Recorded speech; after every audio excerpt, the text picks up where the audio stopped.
Recadinhos paroquiais de sempre. Estamos com as gravações todas lá no YouTube.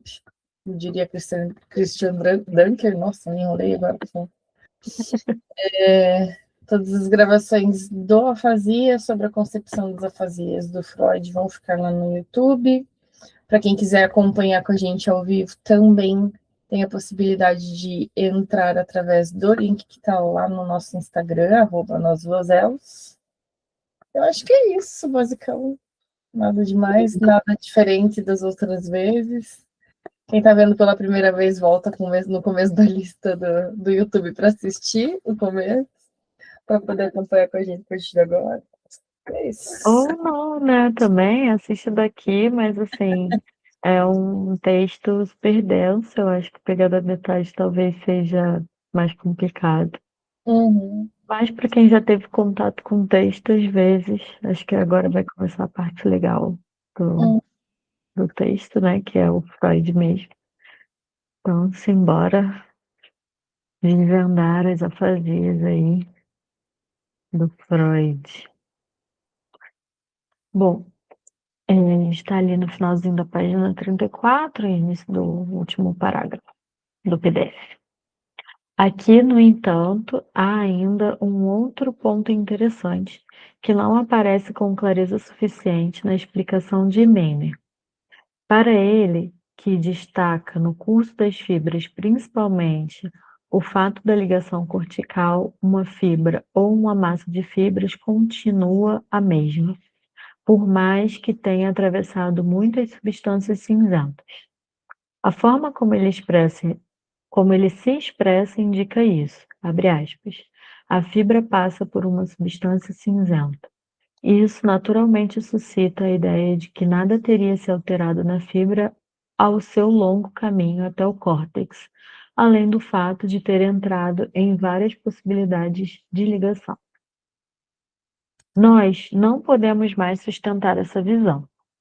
Quando vemos como a formação da bainha de mielina ocorre por partes no curso do desenvolvimento individual de uma substância cinzenta para outra, e como 3 ou mais continuações partem de uma substância cinzenta para uma via aferente. As substâncias cinzentas, e não mais os feixes de fibras, nos parecem ser os únicos órgãos do cérebro. Se acompanharmos uma via sensível, centrípeta, até onde ela nos é conhecida, e reconhecermos como principal característica da mesma a interrupção mais frequente possível nas substâncias cinzentas e uma ramificação através das mesmas. Aqui é Precisamos ser... Fala. só uma citação de estudos que ele fez e sobre o curso da via do cordão posterior do nervo acústico. Nota, né? Uhum. Se precisamos aceitar a ideia de que uma fibra, em seu caminho até o córtex cerebral, modifica seu significado funcional sempre que emerge de uma substância cinzenta. Tomemos um dos exemplos esclarecidos por nós. Uma fibra do nervo óptico dirige uma impressão retiniana até o colículo quadrigêmeo frontal, no qual ela encontra um término temporário. E aí tem uma nota. Não tem nada relevante, só citando onde que está no livro de anatomia. Tá. E em seu lugar, uma outra fibra parte da substância do gânglio até o córtex occipital. Na substância do colículo quadrigêmeo, porém, ocorreu a ligação da impressão retiniana com uma Mas percepção do movimento do músculo ocular. Assim, é bastante provável que as novas fibras entre o colículo quadrigêmeo e o córtex occipital não transmitam mais uma impressão retiniana, mas uma combinação de uma ou mais dessas impressões com as percepções de movimento. Essa modificação do significado das fibras deve ser ainda mais complicada para os sistemas de condução da sensibilidade da pele e dos músculos. ainda não temos ideia de quais elementos se reúnem aqui para o novo conteúdo do estímulo transmitido. As Então, ele pessoas está fazendo uma torção, porque antes ele estava fazendo uma relação de que a fibra era o principal aferente que levava à comunicação, e agora ele está dizendo que se existe algum órgão, ela é a substância cinzenta, e que as vias que saem dela, que são as fibras, são apenas condutores, e não o órgão principal. É isso, né? é, são condutores, mas tem uma modificação, né, de informação. É como se fosse, eu penso, quando a gente vai falando assim dessas interligações, né, por exemplo, vou usar o exemplo dele, do que o olho captura, e aí passa por uma outra sensação, por uma outra via, que é da percepção dos movimentos oculares. Uhum.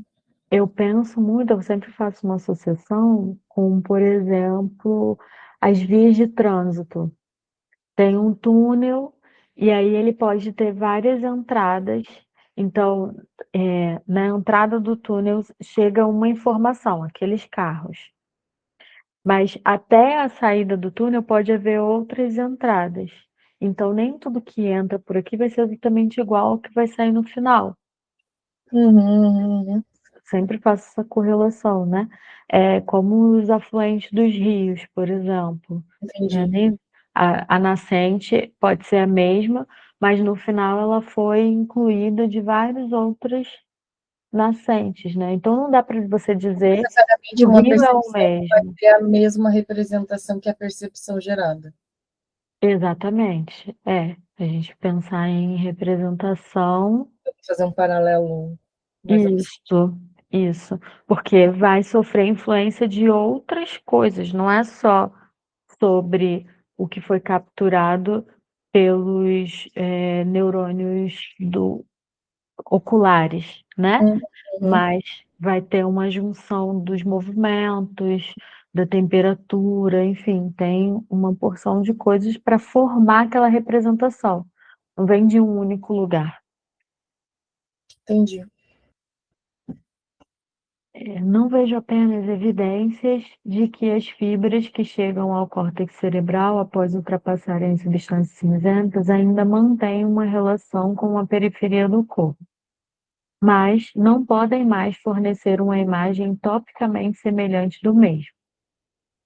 Então, Então, a é gente tinha isso, acabado né? de falar. Não é exatamente Uhum. o que você recebeu no corpo, mas Não é passou. slíteres, né? Não é copiada, não é uma impressão exata, né? Não é uma colagem. Isso.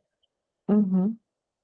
Elas contêm a periferia do corpo, assim como, tomando um exemplo emprestado do tema aqui tratado, um poema contém o alfabeto em uma reordenação que serve a outros fins, em combinação variada de cada elemento tópico, sendo que um deles pode estar representado várias vezes, Uhum. e outros podem nem estar representados. Que interessante ele já citando representação aqui. Mas é isso que eu falei. É É. nesse texto que a gente vai encontrar, é, que a gente vai encontrar o início do que é representação, que é falado tantas vezes dentro da obra e a gente não tem de onde veio, né? De onde Hum, surgiu. não me surpreendeu o fato de estar no texto, nesse texto específico. Me surpreendeu que no início, porque ele estava só descrevendo a parte neurológica até o momento. Quando ele parte para tentar explicar algo diferente do que ele já conhece, ele começa pela representação. Sim, Isso que entendi. me chamou a atenção, assim, tipo, já aqui nessa parte, nesse início, ele já citar a representação. Tipo, foi o primeiro clique que deu, assim, a impressão que eu tive, sabe? Primeiro clique que deu nele de tipo, as coisas não são representadas tão iguais assim. Então, o que que tem para mais, sabe? Isso que eu achei Hum. interessante. Se pudéssemos acompanhar em detalhes essa nova ordem, que vai da projeção espinal até o córtex cerebral, então provavelmente descobriríamos que o seu princípio é puramente funcional e que os fatores tópicos só são mantidos se coincidirem com as demandas da função. Como nada indica que essa reordenação é revertida no córtex cerebral para gerar uma projeção topograficamente completa, então podemos supor que a periferia do corpo está contida nas partes superiores do cérebro, assim como no córtex cerebral, não mais de forma tópica, mas apenas funcional. Eu gosto muito dessa analogia também do conter e estar contido, né? Uhum. Eu, a Eu cabeça de acho que matemática, só pensa em funciona, teoria de conjuntos, não tem como fugir. eu acho que funciona muito bem para a gente entender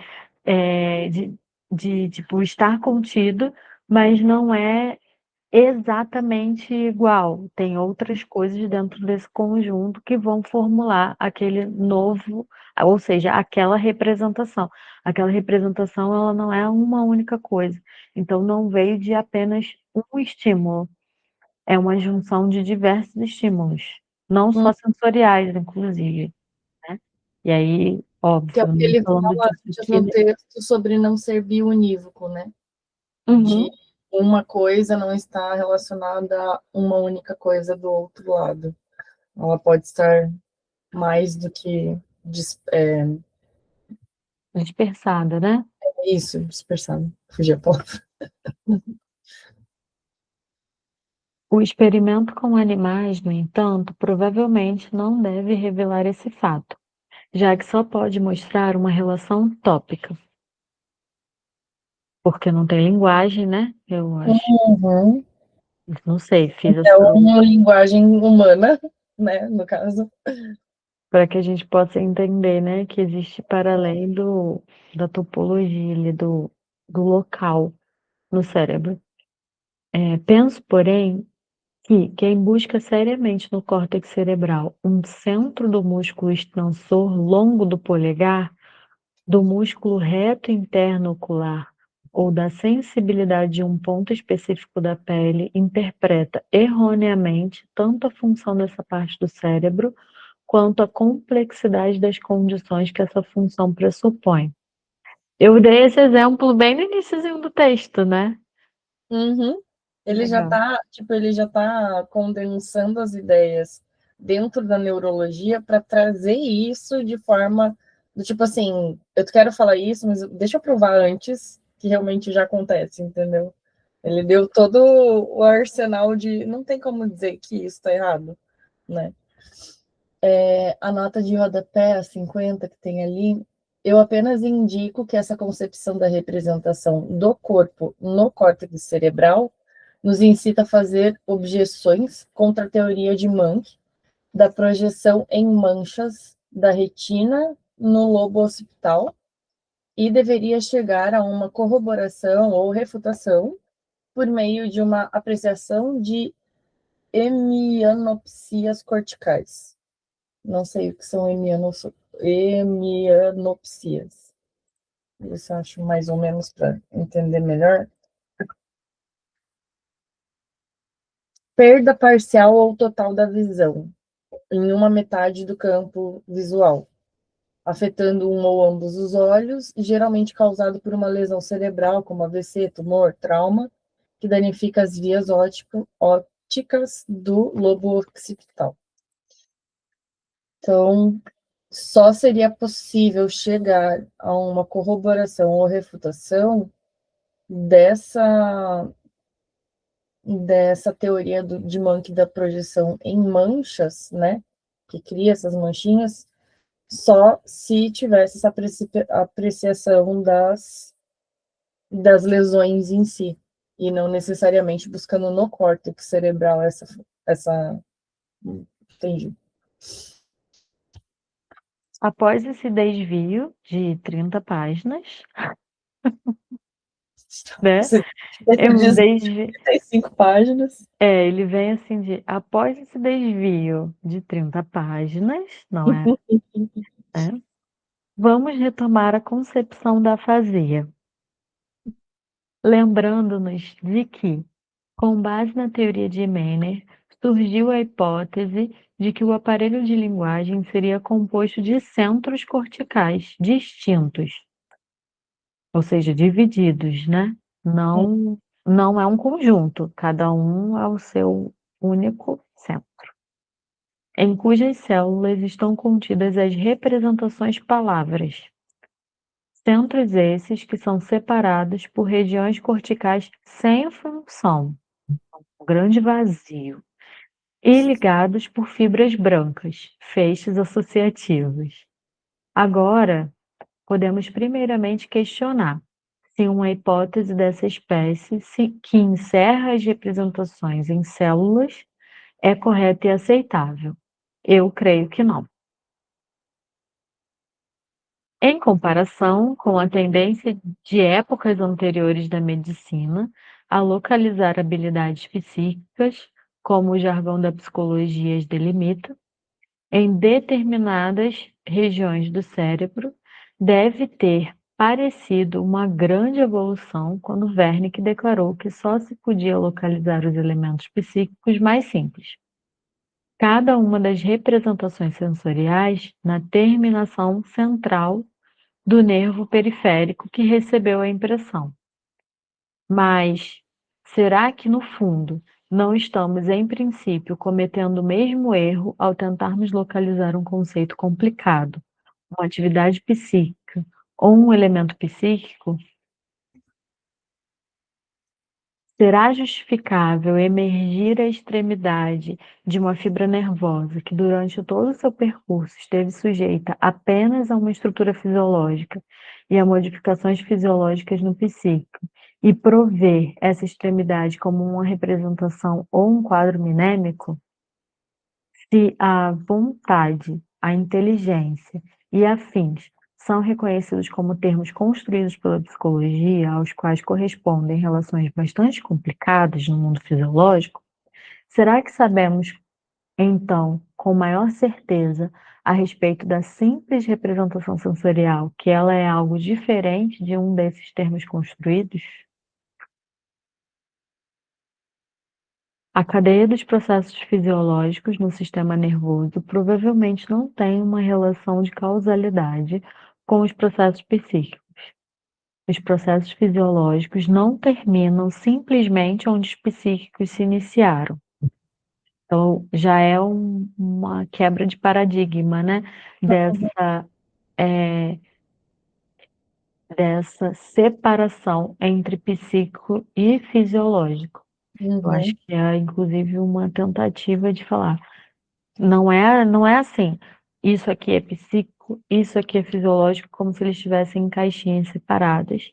Se a Uhum. gente é uma caixa só, né? Isso, exatamente. Que eu acho que é uma das discussões que a gente sempre acaba voltando sobre não existir corpo sem mente, não tem como ter psíquico sem corpo, né? Apesar de não ser tudo manifestado em corpo, né? Tem coisas de ordem que são somente psíquicas, mas ainda assim estão todas dentro do corpo, né? Algo acontece e emerge a partir do corpo, né? Não tem como ser tão separado em caixinhas, né?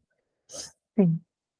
Na verdade, a cadeia fisiológica continua, só que cada membro da mesma, ou alguns membros individuais, correspondem, a partir de um dado momento, a um fenômeno psíquico. Com isso, o processo psíquico é um processo paralelo ao fisiológico. Então, Codependente, né? isso anda Concomitante, junto, dependência concomitante. concomitante. Uhum. Eu certamente sei que não posso esperar dos homens, cujas visões eu contesto aqui, que tivessem realizado esse salto e essa mudança de perspectiva científica sem reflexão.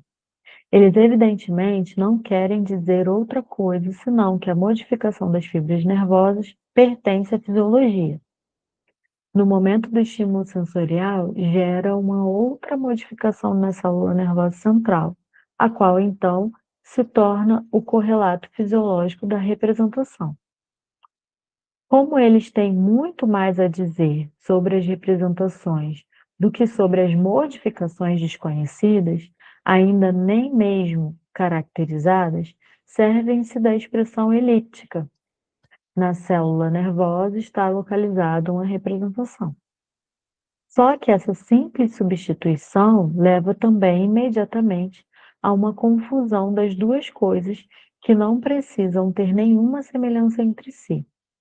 Na psicologia, a representação simples é para nós algo elementar, que podemos distinguir muito bem de suas ligações com outras representações. Assim, chegamos à hipótese de que o seu correlato fisiológico, a modificação, a qual parte da fibra nervosa é excitada, que termina no centro, também é algo simples, que pode ser localizado em um ponto. Uma transposição como essa é, claro, totalmente injustificada. As características dessa modificação precisam ser determinadas por si próprias, independentemente de seu contraponto psicológico. Uhum. Senão chegaria também uma lógica ilógica, né? Como se tudo fosse exatamente daquele jeito e não se comporta, né, daquele jeito. A nota de rodapé. Rubelins Jackson alertou severamente contra esse tipo de confusão do físico com o psíquico no processo linguístico. Daí tem a citação em inglês que eu vou pular, em português, abre aspas. Em todos os nossos estudos de enfermidades do sistema nervoso, temos de precaver-nos contra o engano de que estados físicos nos centros inferiores transformam-se em estados psíquicos nos centros superiores. Por exemplo, de que vibrações dos nervos sensoriais se tornem sensações ou de que, de um modo ou de outro, uma ideia produz um movimento. Daí ele cita Brain, que é algum autor, página do livro, que é a que ele estava citando ali, né, sobre não necessariamente algo psíquico acontece fisiologicamente ou algo fisiológico reflete psiquicamente, né? E até tem uma coisa do tipo, para ir além até, né, das fronteiras do texto, de nem toda situação que é traumática para uma pessoa, vista pelo ponto de vista de outra pessoa, vai ser traumática para ela também, né? Por mais que existam fobias, por exemplo, né? Fobia para um não necessariamente vai ser fobia para outro, né? Tipo, existem essas diferenças que uma coisa não necessariamente para indivíduos diferentes vai ser da mesma forma, porque dentro de cada indivíduo vai ter um sujeito diferente, né?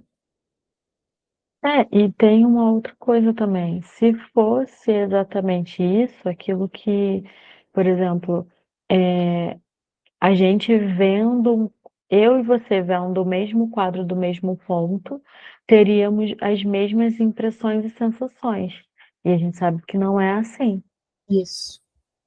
né? Então, por exemplo, como você explicaria pessoas que têm as mesmas instruções, por exemplo, gêmeos idênticos criados na mesma família com as mesmas regras terem comportamentos e experiências e às vezes quando vão falar sobre as suas experiências da infância, têm visões totalmente diferentes daquilo que viveram, porque cada um vai sentir também de uma outra forma. Então, Eu lembrei de um documentário, acho que está na Netflix, não vou lembrar o nome do documentário, depois eu vejo, mas é sobre um tipo de experimento que foi feito, se eu não me engano, na década de 50, 60, por aí, que escolheram pessoas que tinham tido mais gêmeos ou trigêmeos para separar essas crianças e colocar em casas diferentes, com condições diferentes de vida, adotadas, para ver se separadas essas crianças respondiam de outra forma. É caótico o que foi feito, porque não é só sobre testes, é sobre pessoas, humanos, que foram simplesmente alocados como objeto de estudo, e ao mesmo tempo traz uma percepção de que realmente isso não acontece. Então tem os dois lados da moeda, do tipo, não foi o correto a fazer, mas com o que fizeram, descobriram algo que só prova o que está sendo dito aqui, entendeu? Então, eu achei bizarríssimo quando eu assisti, pra falar a verdade.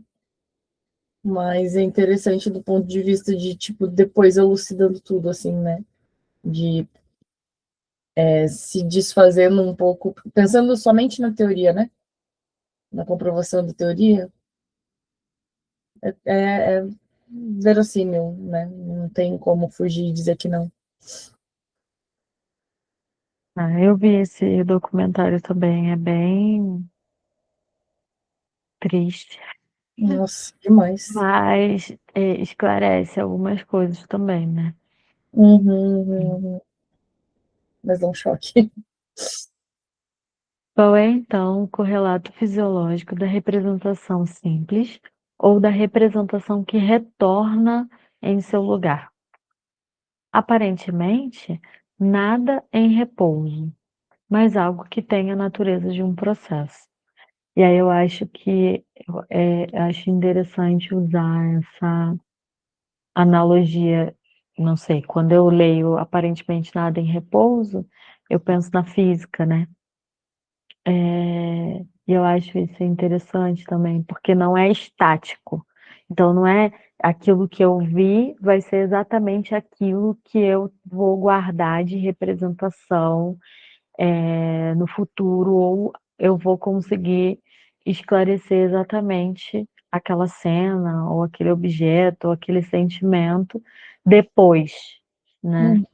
Uma Falando coisa que daqui. acontece de forma fisiológica e que já explica um pouco disso é justamente o como os nossos olhos formam imagens no cérebro, porque é invertido e tem um quê de perda e de despercepção, digamos assim, caso haja uma diferença no tamanho, na espessura da córnea, etc, né? Então, se fisiologicamente já existe a possibilidade de fazer uma inversão, de fazer uma troca, uma substituição e a representação não ser exatamente, por que não o psíquico, que é muito mais subjetivo, né? Esse processo tolera a localização. Ele parte de um ponto especial do córtex cerebral e se expande a partir dele para todo o córtex, ao longo de caminhos especiais. E aí acho interessante aqui também que ele inclui aquela questão de não são locais isolados onde todo o entorno não serve para nada, que era o que parecia nas teorias anteriores, né? Uhum, Então, existe uma via de A a B, esse centro responde por isso, esse centro responde por aquilo, e isso aqui só serve mesmo de caminho. Nada acontece nesse meio, nesse uhum, meio, é um espaço vazio. É, Quando esse processo se completa, ele deixa uma modificação no córtex cerebral afetado por ele, a possibilidade da lembrança. É bastante duvidoso que essa modificação também corresponda a algo psíquico. Nossa coincidência não indica nada que justifique o nome imagem mnêmica latente do lado psíquico. Porém, sempre que esse mesmo estado do córtex for estimulado de novo, o psíquico ressurge como imagem mnêmica. Certamente não temos a mínima ideia de como a substância animal pode conseguir realizar modificações tão diversas sem misturá-las. A prova de que ela consegue, no entanto, está nos espermatozoides, nos quais as mais diversificadas e detalhadas dessas modificações estão disponíveis. Mas será que é possível se diferenciar no correlato fisiológico da sensação a parte da sensação da parte da associação? Aparentemente não. Sensação e associação são dois nomes que damos a visões diferentes do mesmo processo. Nós sabemos, no entanto, que ambos os nomes foram abstraídos de um processo homogêneo e indivisível. Não podemos ter uma sensação sem associá-la imediatamente, ou seja, interligá-la a alguma outra coisa. uhum, Mesmo que as separemos com exatidão em termos conceituais, na verdade as duas estão ligadas a um único processo que, iniciando em um ponto do córtex, se difunde por todo ele. Portanto, a localização do correlato fisiológico é a mesma para a representação e a associação. E como a localização de uma representação não significa nada além da localização de seu correlato, precisamos rejeitar a ideia de posicionar a representação em um ponto do córtex cerebral e a associação em outro. Na verdade, ambas partem de um ponto e não se encontram em repouso em nenhum ponto. Acho isso muito legal, né? Porque assim, ela não Me está ali parada esperando, como numa caixinha, no armário, esperando ser solicitada para ser retirada. Ela está ali e, orbitando. e pode ser acionada por coisas diferentes, que é a questão da associação, por uma similaridade com alguma outra coisa. Então, ela pode acabar vindo, né, por associação por conta disso. Tem uma parte que é similar e que solicita essa representação. Não Sabe o que eu necessariamente pensei? vai ser a sensação. Tá? Eu pensei na dinâmica que tem dentro de um átomo, de um elétron que fica ali orbitando e que de alguma forma, em algum momento, ele vai ser atraído pelo núcleo de um outro elétron com outro próton que vão se atrair para poder criarem uma associação, não é? Uma conexão. Então, fica se orbitando até que algo o atraia, né? Tem ali, tipo, e tá sempre em movimento, não é algo estático, tá sempre ali fazendo algum tipo de energia, um quantum de energia existe ali para produzir, né? Eu fiquei pensando na representação do átomo, assim, viajando já. Não, acho que é interessante, acho que é uma visão interessante, assim, para a gente pensar, né? É, formamos uma representação e ela é isso, ela não está ali estática. Ela está sempre, ela tem uma quantidade de energia, então ela tem um quantum e ela está em movimento até ela ser atraída por outra coisa que não necessariamente vai ser a mesma que a criou. Então, não é a mesma sensação que vai solicitar essa representação de novo, mas pode ser a mesma sensação e pode ser outras que são similares e que Uhum, vão fazer essa associação, que vão interligar. E aí, nisso que interliga, já cria uma nova representação. Então, é uma construção em rede o tempo todo. uhum. Quase que como uma metalinguagem, assim, né? Em que várias áreas acabam se coordenando para formar a representação, de fato, né? Para formar aquela, aquela forma de descrever a sensação que foi obtida, né? Nós sabemos, no entanto, que ambos os nomes foram. Não, já passei dessa parte. Na verdade, ambos partem de um Mesmo ponto que já. Com isso. essa rejeição, já Uhum, no parágrafo seguinte, com essa rejeição de uma localização separada para a representação e a associação das representações, o principal motivo para diferenciarmos entre centros e vias condutoras da linguagem deixa de existir. Em todo ponto do córtex que sirva a função da linguagem, deve ser pressuposto processos funcionais semelhantes. E nós não temos necessidade de recorrer a massas de fibras brancas para as quais a associação das representações presentes no córtex tenha sido transferida. Temos mesmo temos mesmo o resultado de uma autópsia que nos comprova que a associação das representações ocorre através das vias presentes no próprio córtex. Mais uma vez, refiro-me ao caso de Eubner, no qual já extraímos uma importante lição. O doente de Eubner apresentava, desculpa, apresentava aquela forma do distúrbio da linguagem de Littin, que Littin classifica como afasia sensorial transcortical, e atribui a interrupção das vias que vão do centro sensorial da linguagem para as associações conceituais. Sendo assim, segundo a teoria do distúrbio da linguagem aqui discutida, seria de se esperar um adoecimento da medula abaixo do centro sensorial. Em vez disso, foi encontrado um amolecimento do córtex superficial que separou o centro sensorial, normalmente intacto, também em sua função. Da maioria, separou, né, essa parte sensorial da maioria das ligações corticais, fora da região da linguagem.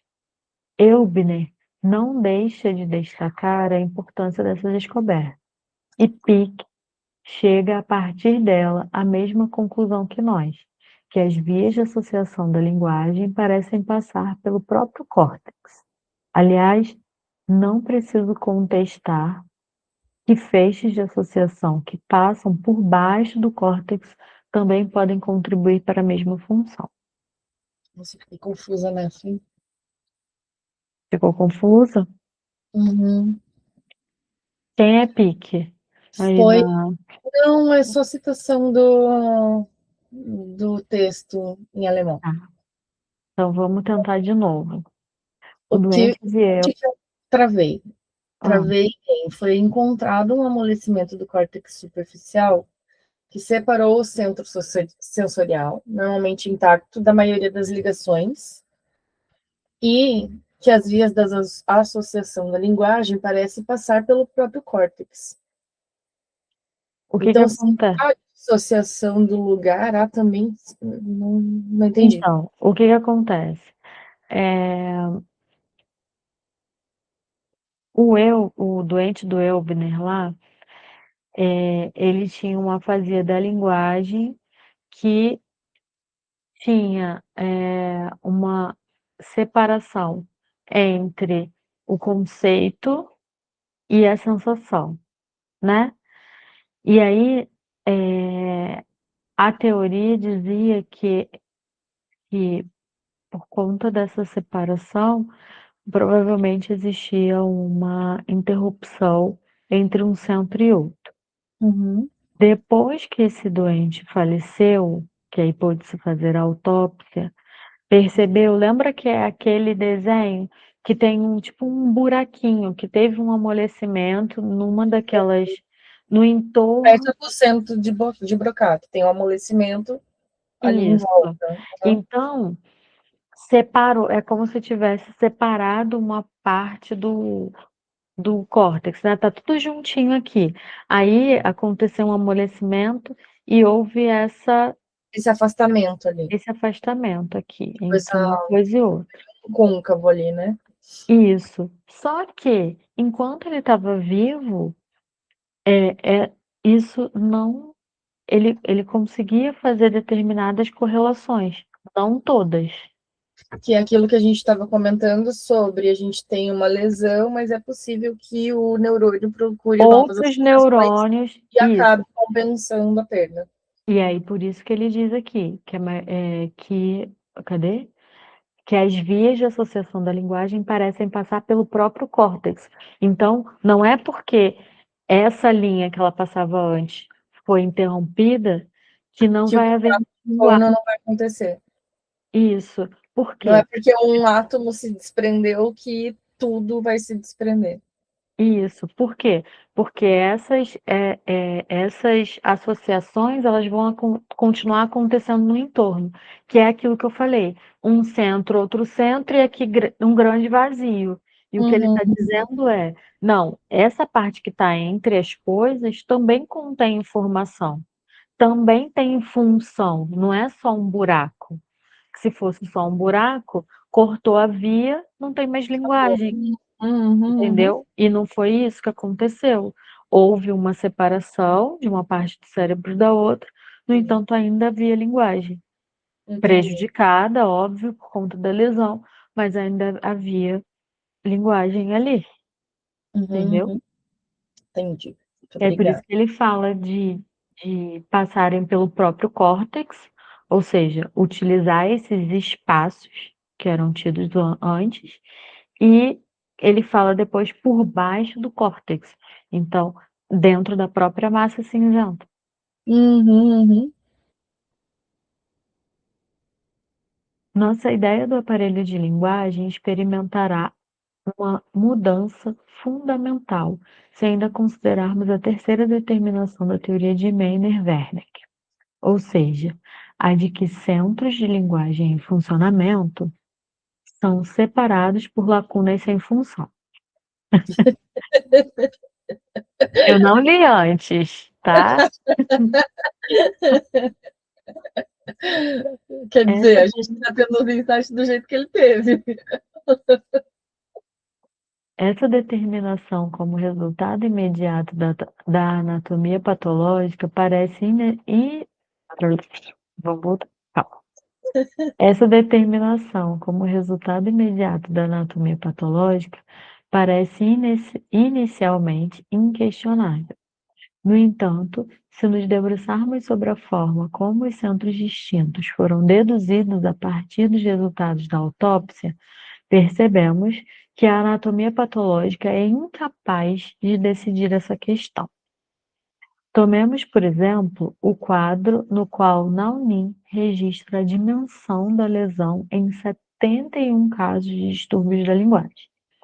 Nos locais onde as lesões se superpõem, ou seja, né, se acumulam mais densamente, nós supomos estarem localizados os centros de linguagem. Esses são, por definição, áreas cuja conservação é indispensável para o exercício da função da linguagem. No entanto, pode haver outras áreas do córtex que também sirvam à função da linguagem, mas cuja destruição pode ser mais facilmente suportada por ela.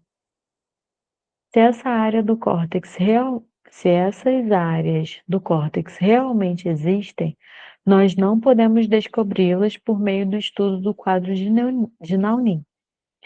Pode ser que o distúrbio da linguagem decorra de uma lesão em outros locais, apenas por influência remota exercida por essas lesões sobre os centros de linguagem. Mas também é possível que os locais mais raramente ocupados no quadro também sejam centros de linguagem, só que não indispensáveis ou constantes.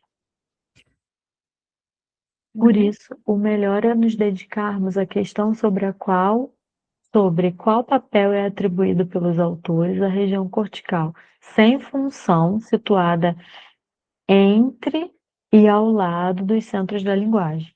Então, ele está tirando o foco de encontrar um centro de linguagem, encontrar um ponto ou uma região específica para, tá bom, e o que está acontecendo aqui em todo esse resto que ninguém está olhando?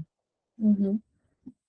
Meiner faz referência direta à mesma, abre aspas. A partir disso, conclui naturalmente que, no decorrer fisiológico da ocupação do córtex cerebral por imagens minêmicas, ocorre uma ampliação crescente da ocupação de células corticais, na qual se baseia o desenvolvimento do escopo de interesses das crianças, por meio da multiplicação de imagens minêmicas. É bastante provável que seja imposto à memória como base de todo o processo, de todo o desempenho intelectual, um limite de receptividade pelas células do córtex. Fecha aspas.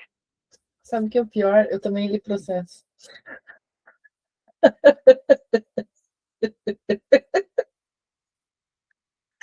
Ai, A Deus. última frase podemos certamente interpretar no sentido de que não apenas o desenvolvimento da criança, mas também a aquisição de conhecimentos futuros, por exemplo, a aprendizagem de uma nova língua.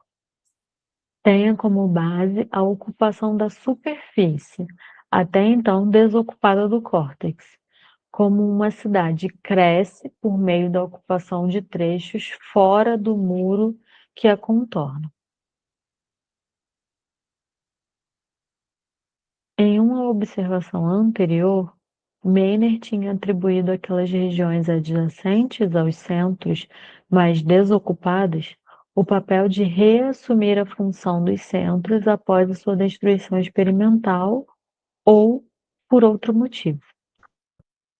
Então, Meiner já tinha falado, tipo, aqui está o centro. Se esse centro for distribuído, essa região que está ao lado, que não está sendo usada, ela pode ser usada para isso. Ele tinha falado, né? Algo parecido nesse sentido.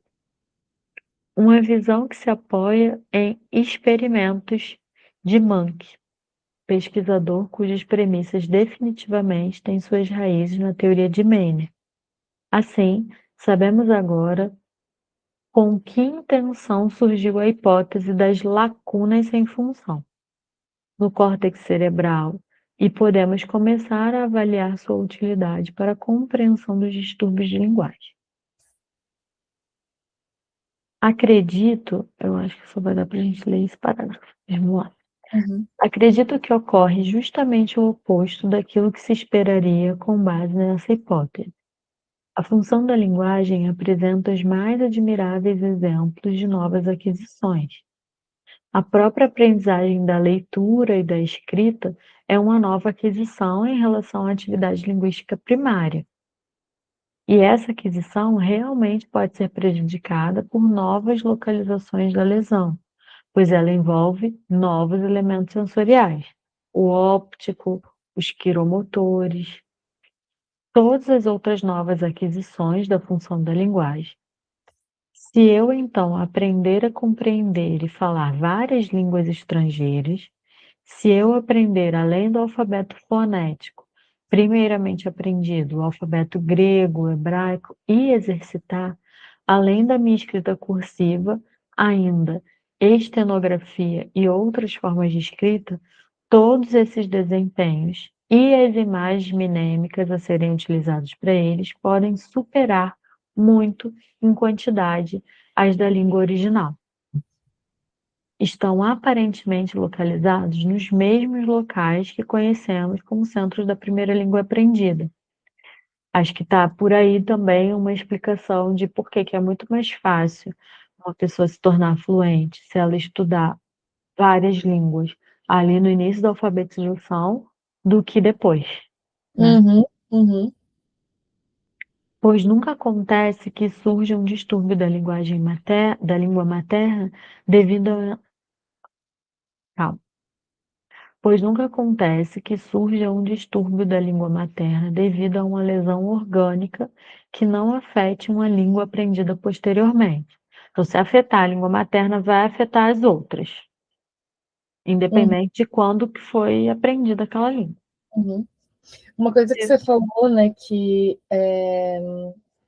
isso explicaria o porquê de a gente conseguir aprender mais cedo. E eu acho que aqui também tem uma questão do... Isso explica o porquê de, quando você estuda uma nova língua, você aprende mais fácil falando primeiro do que aprendendo gramática, ou aprendendo a escrever, ou aprendendo qualquer outra coisa, porque é a primária, é a linguagem primária de fala que vem antes, que é o alfabeto fonético. Então, você aprender uma linguagem que é mais primitiva torna mais fácil o aprendizado de todo o restante dessa linguagem, né? Tem um quê disso, assim, de seguir essa ordem de aprendizado para torná-la mais fácil de virar imagem minêmica, que é o que as crianças fazem quando estão aprendendo. Elas transformam isso em imagem minêmica de forma mais fácil, porque seguem essa ordem. Fica mais palatável, né? Do que você já aprender junto com a gramática, com as regras, e, enfim. Por isso Não que fica dizem. cansado antes do básico. Entendeu? Se os sons, se os sons das palavras, se os sons das palavras francesas estivessem localizados em um local diferente das palavras alemãs na cabeça de um alemão que entende também francês, então deveria acontecer alguma vez, como consequência de um foco de amolecimento, que o alemão não compreendesse mais o alemão, mas ainda compreendesse o francês. Mas sempre ocorre o oposto disso, e isso para todas as funções da linguagem. Se eu observar todos os casos em questão, infelizmente, são numerosos o suficiente em relação ao seu interesse, encontro apenas 2 elementos que determinam o surgimento do distúrbio da linguagem em um multilíngue. 1. A influência da idade da aquisição. 2. A influência da prática. Os 2 exemplos que citamos. Basicamente. Via de regra, os 2 fatores têm efeito no mesmo sentido. Quando eles se opõem notavelmente, a habilidade linguística adquirida primeiro pode sobreviver, mesmo aquela mais praticada. Mas nunca há uma relação que possa ser explicada por uma localização diferente, e não pelos 2 fatores funcionais mencionados. Então, pode acontecer de uma pessoa desaprender, muito entre aspas, né, a sua língua materna principal por falta de prática, por exemplo. A materna? Não. Não. Via de regra, os 2 fatores têm efeito no mesmo sentido. Quando eles se opõem, que é quando calma. Via de regra, os 2 fatores têm. Quando ele se opõe, notavelmente, a habilidade linguística adquirida primeiro pode sobreviver, mesmo Ou aquela seja, mais praticada, beleza. Mas nunca há uma relação que possa ser explicada por uma localização diferente. E não pelos 2 fatores, há uma relação que possa ser. Calma. E não pelos 2 fatores funcionais mencionados. Pô, de onde eu tirei isso que eu falei? via de regra, os 2 fatores têm efeitos no mesmo sentido. E quando eles se opõem, quando tem outro sentido, notavelmente, ou seja, quando há alguma perda, notavelmente a habilidade linguística adquirida primeiro pode sobreviver. Tá certo. E não ao contrário. Então, a materna sobrevive e a gente não Uhum. perde a secundária. Então, a secundária é mais possível de que, sem a prática, a gente não continue a ter. Tem a prática ou quanto mais velho foi adquirida, né? Porque é o Isso, primeiro caso. isso, isso. Uhum. Tá. É, me perdi aqui. Está bastante evidente que as associações de linguagem com as quais nossa capacidade linguística trabalha são capazes de uma superassociação, cujo processo nós ainda percebemos claramente enquanto realizamos as novas associações apenas com dificuldade. E que a superassociada, não importa onde esteja a lesão, tende mais a ser prejudicada do que a linguagem primária associada. A sobreposta tende a ser mais prejudicada. É o que a gente estava comentando mesmo, de Isso, que isso. quanto mais sobreposição, tipo, mais tarde e Menos praticada. menos praticada, isso. Uhum. Acho que a gente pode parar por aqui, né? O que eu ia falar? Deixa eu só marcar o pref para não me perder de novo.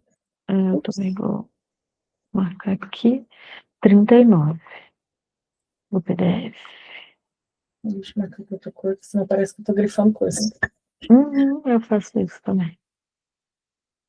Ora, é isso. Um Semana beijo que para vem, quem assistiu até aqui. semana que vem, neste mesmo bate-horário, neste mesmo bate-canal. As mesmas bate-analistas.